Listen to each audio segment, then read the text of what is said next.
Շեֆը դուք եք, ոնց ասեմ։ Պարոն Կարապետյան, տեսեք, սահմանադրական դատարանի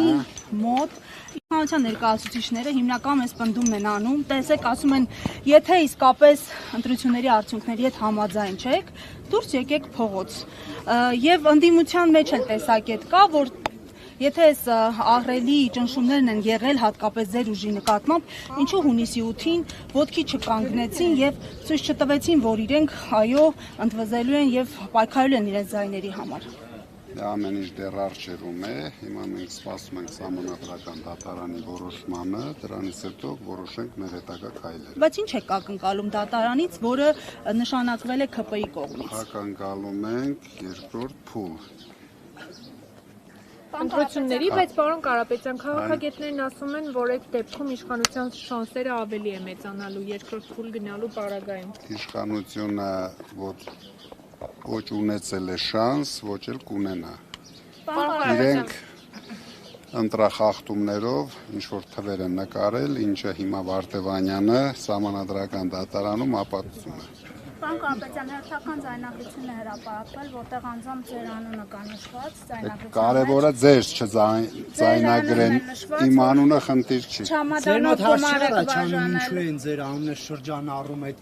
ձայնագրությունների մեջ, որովհետև Գեղամ անունով մի տղա ասում է, որ գնամ, անձամբ ճանաչում է, ասում է, որ գնամ փողեր ա տալու, սա ինչպես Չամադանով գումար եք բաժանելու, այդպես անշվում։ Գոնե իմանան Գեղամնով է։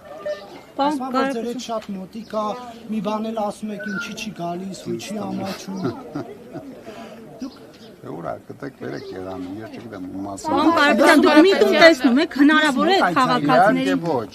ինչի՞ սա պետք է լսել։ Ինչու դատի չեք տալիս հակակոռուպցիոնին, որ ձեր կուսակցությանը։ Պարոն Վարդևանյան, շատ արագ Գեղամով զբաղվեք։ Բայց արդեն հարավոր այդպիսի ձայնագրություն, հարավոր չէ, լավ, տասնյակ բազմաթիվ Ինձ թվում է դուք էլ եք հոգնել, մենք էլ ենք հոգնել, իրենց միակ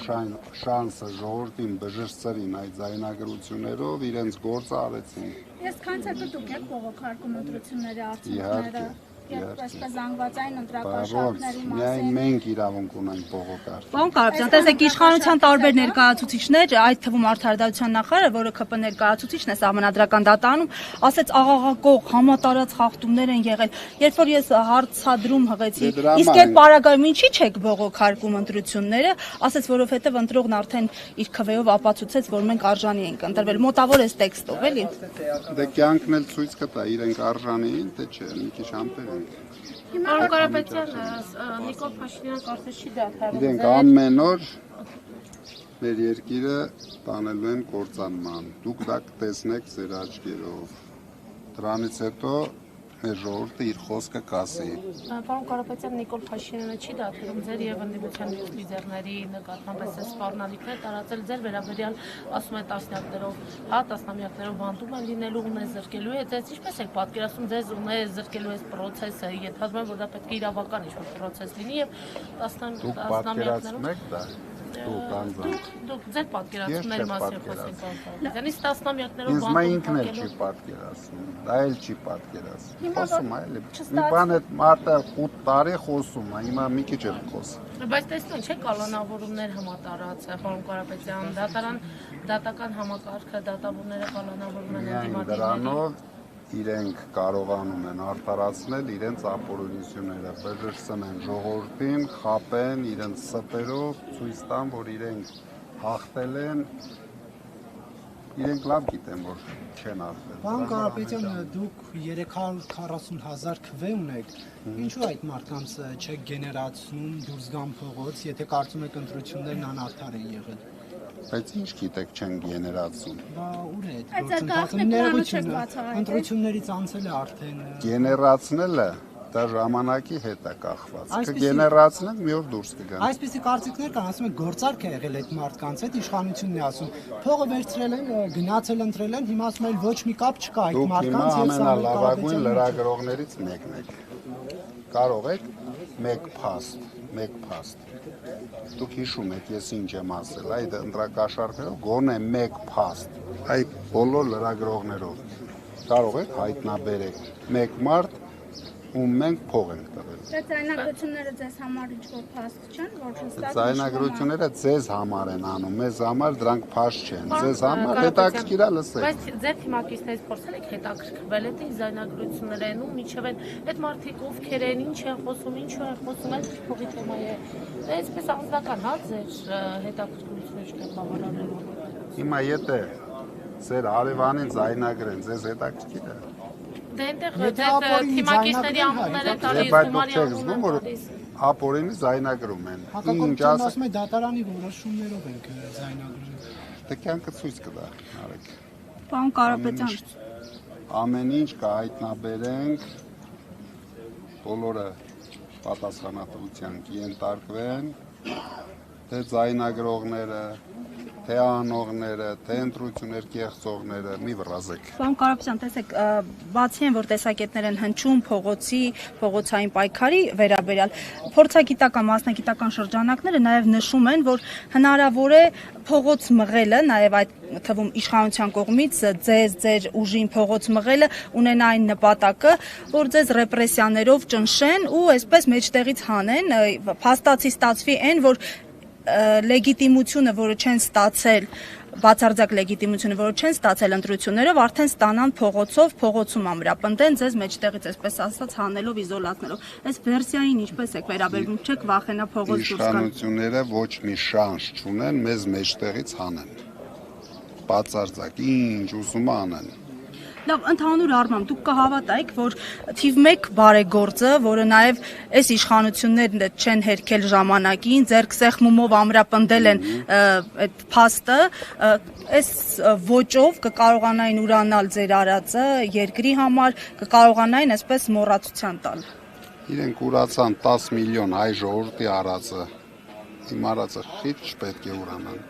Նայեք ինչ վիճակի են գցել 10 միլիոն հայ ժողովրդի։ 7 միլիոն հայությանը ամբողջությամբ կտրեցին Հայաստանից, 3 միլիոն հայ տանում են աղքատացման, հիմա ես մասնավոր անձ եմ, ինչի համար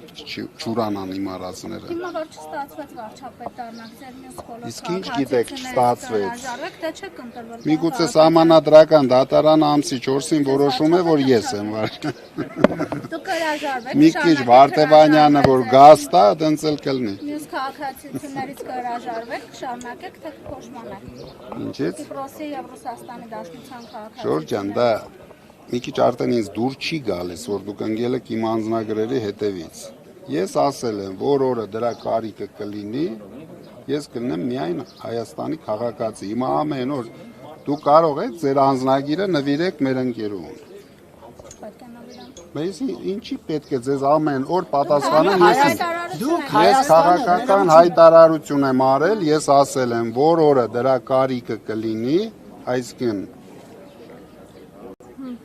վարչապետ ես կհռչակվեմ, այդ օրը ես կլինեմ միայն Հայաստանի քաղաքացի, դրանով բավարարվեք։ Միակ պատճառը դա է, միակ պայմանը դա է, այսինքն միայն Հայաստանի քաղաքացի լինելու, ուրիշ դեպքում դուք պատրաստ չեք միայն Հայաստանի քաղաքացի լինել։ Արեք, մենք սկսենք process-ը։ Դրա համար ամեն օր դրա մասին հարց տալը, արդեն ես գնահատում եմ լուրջ չի։ Ես չեմ կարող ձեզ ամեն օր նույն բանը ասել։ Դուք վերջնական պատասխան եք այդ հարցին, որ անտա չտանք, դիմումներ ներկայացրել եք։ Դե լսեք, վերջնական պատասխանեմ Վարդևանյան, թե չէ։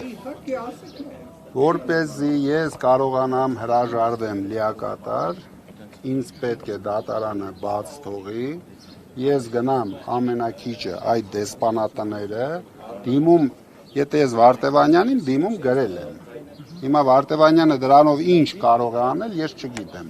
բայց ես պետք է գնամ դեսպանատները դիմում գրեմ։ Չեք կարող ոստիկանների ուղեկցությամբ։ Դատարանը նման միջնորդություն է դասի։ Դուք ներկա եք բոլոր դատական նիստերին, տեսնում եք բոլոր մեր պահանջները, տեսնում եք իշխանությունների վախերը, դրա համար հիմա ամեն օր նույն բանը, դա ունի օրինական քայլեր, օրինական քայլերից առաջինը պետք է գնա դեսպանություն դիմում գրես։ Պարոն Կարապետյան, Քոչարյանի հետ հանդիպել եք, ճիշտ է, որ ձեր առաջարկից հետո որ պետք է ընդդիմադիր դաշինք ձևավորվի, դրանից հետո Ռոբերտ Քոչարյանի հետ հանդիպել։ Չէ, չեմ հանդիպել Քոչարյանի։ Իսկ ձեր գաղտնի պլանի մասին մի փոքր կբացահայտեք, դա ինչ է ենթադրում։ Գաղտնի կասեմ, գաղտնի պլանը գաղտնի են ասում, չեմ բարձրաձայնում։ Պարոն Կարապետյան, այդ գաղտնի պլանի հետ կապված ժամանակին ձեր եկեղեցու պաշտպանության վերաբերյալ հայտարարությունը հիմք հանդիսացավ, որ կալանավոր են ձեր ձևով միջամտելու։ Հիմա էլ գաղտնի պլանի մասին եք խոսում։ Մտավախություն չկա, որ տնային կալանքից կտեղափոխվեք կրկին ԱԱԾ։ Հիմա ինձ ոչ մի մտավախություն չկա։ Մենք հիմա գլխավոր հարցը դրել ենք Նիկոլ Փաշինյանի հեռացումը։ Դա ինչքան ժամանակում է։ Հիմա նայեք, եթե մեզ դա չի հաջողվում, Փաշինյանը հեռացնում է 3 միլիոն հայ ժողովրդին Հայաստանից։ Հիմա դուք կողմնորոշվեք։ Ավելի լավ չի մենք իրեն հեռացնենք բոլորս միասին։ Ընտրություններով կարծես թե չհաջողվեց, հիմա դուք փողոցով եք Հիմա դուք պատկերացնում։ էլ չեք հավատում ձեր ասածը։ Դա ընտրություններով չհաջողվեց, փողոցով եք պատկերացնում։ Հրապարակած տվյալները չեք Կայ հրապարակած կայ նախագահի վիճակը նայեք սահմանադրական դատարան։ Չէ, նայեք գնացեք։ Ես լավ չեմ գնացել։ Պարոն Կարապետյան, ռուսական աջակցության մասին։ Իսկ ինչ գիտեք այն 300-ը մեզանից չեն գողացել։ Գնահատեն։ Պարոն Կարապետյան, ասում եք 1.5 միլիոնը օգնեց, որպեսզի Փաշինյանը դառնա վարչապետ, դուք չանցաք, չընտրվեցիք վարչապետ, ինչ նկատի ունեք։ Ինչպես օգնեց։ Դե դրա այդ հարցին պատասխանել եմ, խաբեցին։ Ինչպես խաբեցին։ Հմուտ խաբեցին։ Խոսք են տվել մեզ անընտրելու պարոն Կարապետյան։ Պարոն Կարապետյան, այդ գաղտնի պլանը արդյոք փողոցային լայն գործողություններ պարունակում է, թե ոչ։ Նարեկ, ես արդեն ասել եմ, մեր հաջորդ քայլը սահմանադրականից հետո լինելու է համախմբելու ենք ընդդիմադիր ուժերին։ Քայլ եկեք ասեմ, հիմա համախմբելու ենք։ Դրանից հետո կլինի հաջորդ քայլը։ Դուք տեսնեք, միշտ հնարավոր է շատ ենք հանդիպելու այստեղ, դրա համար միշտ Պարոն հնարավոր Կարապետյան, մի ճշգրտում էլի, քանի որ ռուսական աջակցության այս պատմությունը հասավ սահմանադրական դատարան եւ դատավորներից մեկը ինչ որ ակնարկով հասկացրեց, որ Ռուսաստանն էլ փաստացի աջակցել է քաղաքական ուժերից մեկին, ըստ երևույթին հավանաբար ձեզ նկատի ունելով թե ուղիղ էլ ասած, կարծեմ, այդ աջակցությունը միֆ է, իրականություն է, ինչի մասին են խոսում բոլորը։ Դե դուք ներկա եք եղել ամբողջ process-ին, դուք տեսել եք ինչ որ աջակցություն, գոնե ամենամինիմում աջակցություն։ Ռուսական անձնագրովը ընտրություններին մասնակցողը դուք չէիք Վլադիմիր Պուտինի նշած, որ ասեց ունեն քաղաքացիների եւ կուզեին, որ իրենք մասնակցեին։ Նիկոլ Փաշինյանի հետ հանդիպումը։ Ես չգիտեմ Վլադիմիր Պուտինը ինչ է ասել, ում է նկատի ունեցել։ Լուրեր չեք նայում։ Ես լուրեր նայում եմ, տեսել եմ ինչ է ասել Վլադիմիր Պուտինը, բայց ում է նկատի ունեցել։ Քանի հոգու գիտեիք ընտրություններին մասնակցող, որ նաեւ Ռուսաստանի անձնագիր կունեն, պարոն Կարապետյան։ Միայն մեր կուսակցությունից երևի մի 20 հոգի ունեն։ Ռուսական անձնագիր եւ նրանք տեխնացուներ էին։ Ոչ։ Ես էլ տեխնացու չեմ։ Պարոն Կարապետյան, Եվրոպայի կողմից աջակցության խոսքը եւ Ռուսաստանի Դաշնության նախագահի կողմից հավասար պայմաններ ստեղծելու մասին, այսպես խոսքը հավասար նժարների վրա պետք է դնել։ Գիտեք ինչ։ Մենք պետք է հայ ժողովրդի ասածները նժարի վրա դնենք։ Հիմա տարբեր երկրներ տարբեր հայտարարություններ են անում։ Դրանից մենք Հայաստանը եւ հայ ժողովուրդը ամեն օր տուժվում է։ Այսինքն ինչի համար մենք պետք է գնահատական տանք եվրոպական երկրների ղեկավարների հայտարարություններին, Ռուսաստանի ղեկավարների հայտարարությանը, մենք պետք է նշանակության տանք հայ ժողովրդի ընտրությանը։ Եվ պարոն Կարապետյան, հենց այս համատեքստում դատարանում եւ դատարանից դուրս ես Ջղայնանում են նկատեցի, որ պարբերաբար նայում եք հեռախոսի էկրանին, որտեղ ձեր թորնիկի լուսանկարն է։ Ինչ ապագա եք երազում ձեր թորնիկի համար։ Պայծառ ապագա։ Ինչպիսի Հայաստան։ Ուժեղ Հայաստանում։ Պարոն Կարապետյան, դուք ասում եք, որ ստացվում եք սահմանադրական դատարանի որոշումը, դրանից հետո ձեր նպատակը Փաշինյանի հեռացումն է։ Չէ, մեր նպատակը ամեն օր է։ Այսօր Ինչքան ժամկետում եք կա ձեր պլաններում կարողանաք հեռացնել, դա կլինի փողոցով ինչով պարոն Կարապետյան։ Մենք պայքարելու ենք բոլոր օրինական ձևերով։ Ինչի կարիքը տվյալ պահին կլինի ու մենք գնահատենք, որ դրանով կունենանք հաջողություն, գնալու ենք այդ քայլին, բացառություն չկա։ Դիմադիր առաջնորդ դարձակ պարոն Կարապետյան, տեսեք սպասում։ Դուք ուրիշ բանի սպասեք։ Պարոն Կարապետյան, եթե այդ Լավ բանի սպասեք։ Հաստատին դիմադիր առաջնորդ չէ։ Դե էլա մենք տեսնենք կառավարություն ոնց կձևավորվի, նայենք, հետևենք, հետաքրքիր է։ դուք շարունակելու եք ներդրումները, պարոն Կարապետյան։ Իհարկե։ Հիմա ինչ ոլորտում եք ներդրումներ անում։ Շուտով ձեզ կհրավիրենք երկու շատ կարևոր ոլորտում Հայաստանի երևի ամենախոշոր հիմնարկները կբացենք, դուք եք տեսնեք, սա մեր երկիրն է, բացարձակ չունի։ Փաշինյանը ընդամենը տուրիստ։ Ինքը կա, չկա, մեզ համար նշանակություն չունի։ Մենք ամեն օր ամեն ինչ անելու ենք։ Քիչ էլի Հայաստանում Դե ապրել։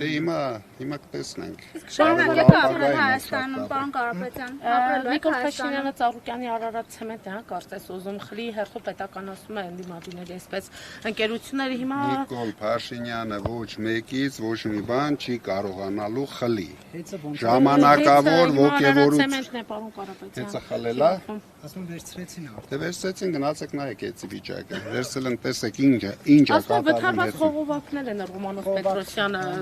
մալուխներ եւ էլեկտրալարեր մեզ թողել։ Ինչ արել։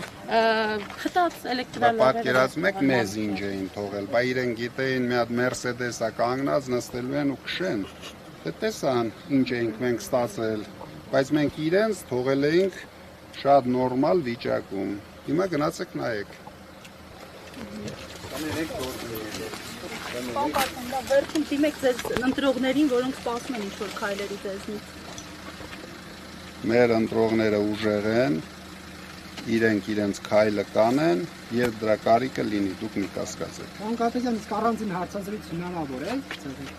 Թե դուք ունեք Իհարկե նա։ Չէ, մենք չունենք ընտրյալ։ կտակ ինձ հարցազրույց։ Անպայման։ Մեծ ընտրյալ դառնա։ Պայմանավորվել։ Այո, ընտրյալ դառնա։